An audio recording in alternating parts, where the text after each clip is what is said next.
बोलिए। किस तरह से अपने जीवन को हम मतलब ढालें घर गृहस्थी में रहते हुए भी कि हम घर में रह भी रहे हैं, जैसे चैतन्य महाप्रभु ने कहा है, गृहे थाको बने थाको सदा हरि बोले डाके, तो हमें कैसे हो पाएगा? तो अभी तक तो मैं यही बता रही थी कैसे हो पाएगा।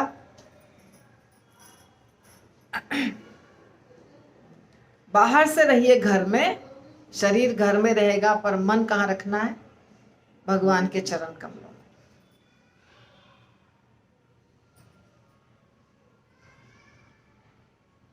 जैसे मैंने सुना है ये चीज और ये सही भी है कि यदि कोई स्त्री आपको बहुत आकर्षक लग रही है और वो आपकी पत्नी नहीं है, ठीक है, तो जिस रास्ते से वो गुजरती है उस रास्ते पे मत जाइए, जिधर उसका घर है उधर मत जाइए। आप समझे क्या? तो उसी तरह आपके घर में जो चीज आपको खींच रहा है उससे दूर रहिए।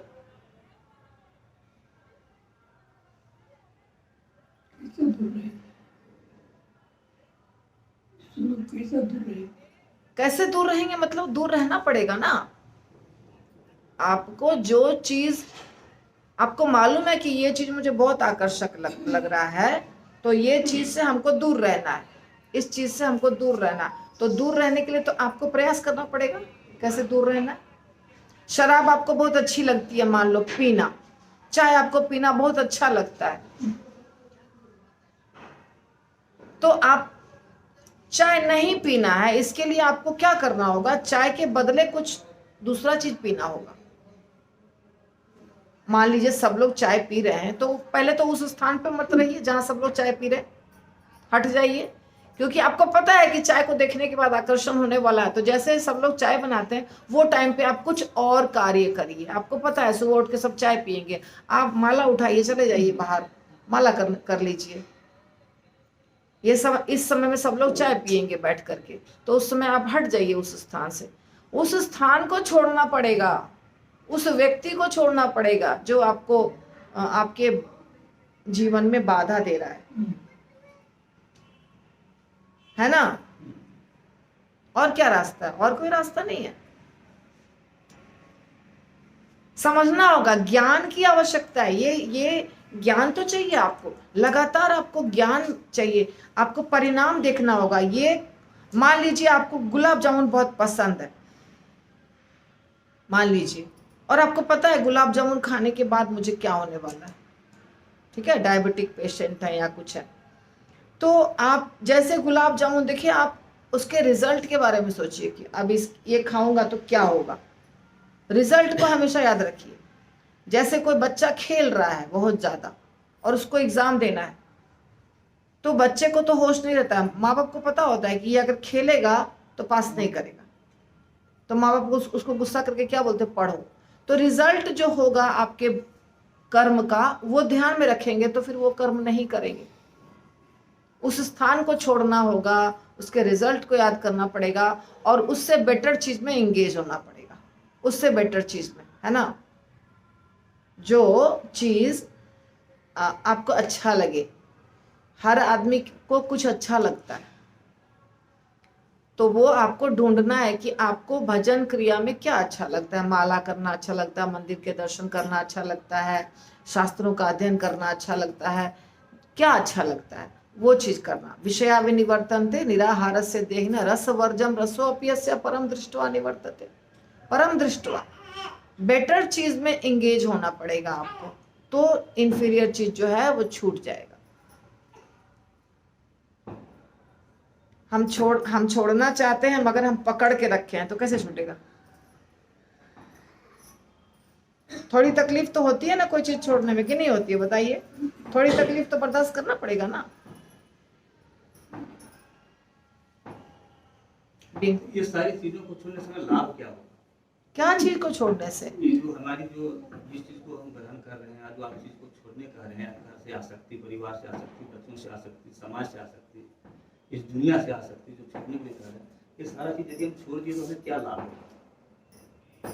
आपको ये चीज छोड़ना है, इसीलिए छोड़ना है कि ये जो जन्म मृत्यु का चक्र हो रहा है, इसका कारण ये आसक्ति है ना।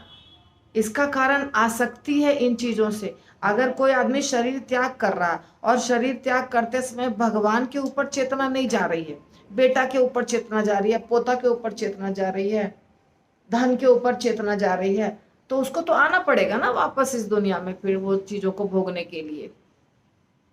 लेकिन अगर वो अनासक्त है तो मृत्यु शैया पर भीष्म पितामह ने क्या कहा कि भगवान खड़े रहे मेरे सामने और उसी समय मैं शरीर त्यागूं। तो भगवान खड़े थे और उनका स्तुति कर रहे थे भीष्म पितामह, और स्तुति करते करते शरीर त्यागे। हरिदास ठाकुर ने भी यही कहा था कि मेरे सामने भगवान खड़े हों। चैतन्य महाप्रभु वहां खड़े थे, हरिदास ठाकुर उनको देखते रहे और शरीर त्यागे, है ना। तो ये कैसे होगा? अगर होशो हवास में हम नहीं कोशिश करेंगे तो उस समय तो अच्छों की हालत खराब हो जाती है। जब आपके शरीर में शक्ति है तभी आप कोई चीज नया कर सकते हैं, उसमें एनर्जी लगती है। परिवर्तन के लिए एनर्जी लगती है, परिवर्तन बिना एनर्जी का नहीं होता है, समझे। तो अगर आपको चेंज करना है अपने लाइफ को, अपनी आदतों को, तो जब आपके पास एनर्जी है, जब आपके पास शक्ति है, तभी कर सकते हैं। अब जब 80 इयर्स हो जाएंगे, बेड रिडन है, तब क्या चेंज करेंगे? तब कुछ नहीं चेंज कर पाइएगा। इसलिए अभी से चेंज करना शुरू करिए लाइफ को। सही है कि नहीं? तो इसका मतलब हमारे जीवन का लक्ष्य भगवान को प्राप्त करना। सही है, और क्या। ये सारी चीजों के प्रति आसक्ति कम होगी तो भगवान की आसक्ति बढ़ेगी नहीं, भगवान से आसक्ति बढ़ाना और इसको छोड़ना एक साथ चलेगा। एक साथ चलेगा। जैसे जैसे आप भगवान की क्रिया, भजन क्रिया बढ़ाएंगे, ये छूटेगी। पर ये अगर नहीं छोड़ेंगे तो फिर भजन क्रिया में आनंद नहीं होगा और वो बढ़ेगा नहीं। क्योंकि जैसे आग जल रहा है, उसमें घी डालेंगे तो आग जलता जाएगा तेजी से, और पानी डालेंगे तो बुझ जाएगा। तो भजन क्रिया करेंगे और भजन माला कर लिए, मंदिर चले गए, आ करके नॉनवेज खा लिए, माला कर लिए, मंदिर चले गए और गलत दोस्तों से खूब बातें कर रहे हैं 5-5 घंटा, 6-6 घंटा, फिर बाद में माला करेंगे और टीवी का सीरियल देख रहे हैं, माला कर रहे हैं, ऐसे क्या फायदा? कुछ आगे बात ही नहीं बनेगी। उसके लिए तो कुछ ना कुछ प्रयास करना पड़ता है, मेहनत करना पड़ता है, एनर्जी लगानी पड़ती है, शक्ति लगानी पड़ती है। शक्ति लगाएंगे तो होगा। ठीक है, हो गया प्रश्न उत्तर। 9 बज चुके हैं। मेरा एक और प्रश्न, हमें भगवान के धाम जाना